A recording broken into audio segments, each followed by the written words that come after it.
চালাক মানুষ চিনবেন কিভাবে? চলুন 7টি স্পষ্ট উপায় বলে দিই। নাম্বার 1, তারা বেশি কথা বলে না, পর্যবেক্ষণ করে।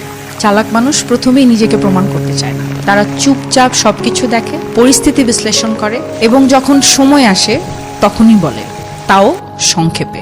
নাম্বার 2, আবেগে ভেসে যায় না, আবেগ বোঝে।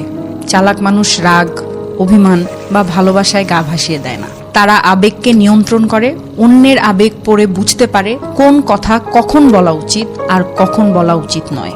নাম্বার 3, তারা কখনো নিজেকে সবার সামনে বড় দেখাতে চায় না। চালাক মানুষ চুপচাপ নিজেকে তৈরি করে, আর চালাকরা হারার ভয় পোষে না, জেতার কৌশল খোঁজে।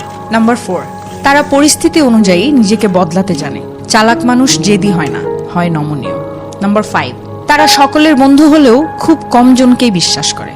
তারা জানে বিশ্বাস ভুল জায়গায় রাখলে আঘাত নিশ্চিত। নাম্বার 6, ভুল করলে শেখে, কিন্তু বারবার সেই ভুল করে না। একবার ভুল করা স্বাভাবিক, কিন্তু একই ভুল বারবার করা বোকার কাজ। নাম্বার 7, তারা কখন কাকে কি বলতে হয় সেটা খুব ভালোভাবে বোঝে। তারা অপ্রয়োজনে নিজের মনের কথা উজাড় করে না, কারণ তারা জানে সব কথা সবাইকে বলা উচিত নয়, আর সব কান সত্য শোনার যোগ্যতা রাখে না। এখন শেষ কথা হলো, চালাক মানে শুধু ডিগ্রি বা বই পড়া নয়। চালাক সেই যে মানুষ সময় এবং অনুভূতিকে বোঝে, নিজেকে সেভাবে গড়ে তোলে, জেতার জন্য নয়, টিকে থাকার জন্য।